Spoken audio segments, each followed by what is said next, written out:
শিশুটিকে উদ্ধার করা হয়েছে, আপনারা দেখছেন শিশুটিকে উদ্ধার করা হয়েছে, শিশুটিকে উদ্ধার করে নিয়ে আসছেন। আলহামদুলিল্লাহ, শিশু সাজিদকে জীবিত উদ্ধার করা হয়েছে। দর্শক, এই মুহূর্তে শিশু সাজিদকে উদ্ধার করা হয়েছে। আল্লাহু আকবার ধ্বনি অত্র এলাকায় এই মুহূর্তে দেখতে পাচ্ছেন।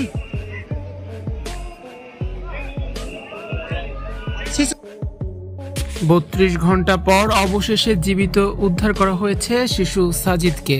অলৌকিকভাবে ৩২ ঘন্টা পর জীবিত উদ্ধার করা হয়েছে গভীর নলকূপে পড়ে যাওয়া শিশু সাজিদকে। রাজশাহীর তানোরে পরিত্যক্ত একটি গভীর নলকূপের গর্তে পড়ে যাওয়া ২ বছরের শিশু সাজিদকে উদ্ধার করতে সক্ষম হয়েছে ফায়ার সার্ভিস। বর্তমানে তার স্বাস্থ্য পরীক্ষা চলছে।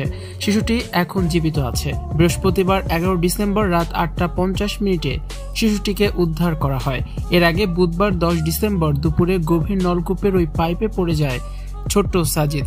তানোর উপজেলা নির্বাহী কর্মকর্তা ইউএনও নাইমা খান শিশুটিকে জীবিত উদ্ধারের বিষয়টি নিশ্চিত করেছেন। বর্তমানে এটাই চারদিকে স্বস্তির খবর যে ছোট্ট সাজিদ এখন জীবিত আছে। আল্লাহর অশেষ রহমতে তাকে জীবিত উদ্ধার করা সম্ভব হয়েছে। দীর্ঘ ৩১ ঘন্টার আপ্রাণ চেষ্টায় তাকে জীবিত উদ্ধার করতে সক্ষম হয়েছে ফায়ার সার্ভিসের কর্মকর্তারা।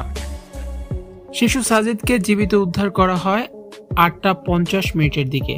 এ সময় সাজিদ জীবিত ছিল। সাজিদকে জীবিত উদ্ধারের পর চারদিকে খুশির বন্যা বয়ে যায়। দীর্ঘ ৩২ ঘন্টা গভীর নলকূপে আটকা পড়েও অলৌকিকভাবে জীবিত রয়েছে ২ বছরের ছোট্ট শিশু সাজিদ। উদ্ধারের পর দ্রুত তার স্বাস্থ্য পরীক্ষা করা হচ্ছে, তাকে চিকিৎসা দেওয়া হচ্ছে। তার শারীরিক কোনো জটিলতা আছে কিনা সেটাও খতিয়ে দেখা হচ্ছে। নিখোঁজ শিশুটির মা রুনা খাতুন জানান, দুপুর ১টার দিকে মেজো ছেলে সাজিদের হাত ধরে তিনি বাড়ির পাশে মাঠে যাচ্ছিলেন। এ সময় তার ছোট একটি সন্তান কোলে ছিল। হাঁটার সময় হঠাৎ সাজিদ মা বলে ডেকে ওঠে। তিনি পেছনে তাকিয়ে দেখেন ছেলে নেই। গর্তের ভেতর থেকে মা বলে ডাকছে। গর্তটির উপরে খড় বিছানো ছিল। ওখানে যে গর্ত ছিল সেটা তিনি বুঝতে পারেনি, ছেলেও বুঝতে পারেনি। ওই জায়গায় পা দেওয়ার সঙ্গে সঙ্গে ছেলের গর্তের ভেতরে পড়ে যায়। লোকজনকে ডাকতে ডাকতে ছেলে গর্তের নিচে চলে গিয়েছে। ফায়ার সার্ভিসের রাজশাহী বিভাগের সহকারী পরিচালক দিদারুল আলম জানান, শিশুটি গর্তে পড়ে যাওয়ার খবর তারা পেয়েছেন বেলা ২:৩০টার দিকে। এসে দেখেন স্থানীয় লোকজন চেষ্টা করতে গিয়ে গর্তের ভেতরে কিছু মাটি ফেলেছেন। তারপর থেকে শুরু হয় শিশুটিকে উদ্ধার অভিযান।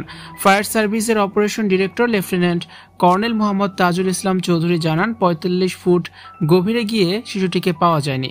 গর্তটি ১০০ ফুট গভীর হলেও উদ্ধার অভিযান অব্যাহত থাকবে। তবে এরপরেই শিশুটিকে জীবিত উদ্ধার করা হয়েছে। এখন স্বস্তির খবর, সাজিদ এখনো জীবিত আছে আল্লাহর অশেষ রহমতে। ভিউয়ার্স, খবরটি পেয়ে আপনি কতটা খুশি হয়েছেন কমেন্টসের মাধ্যমে জানিয়ে দিন, আর ভিডিওটি বেশি বেশি করে শেয়ার করার অনুরোধ রইল।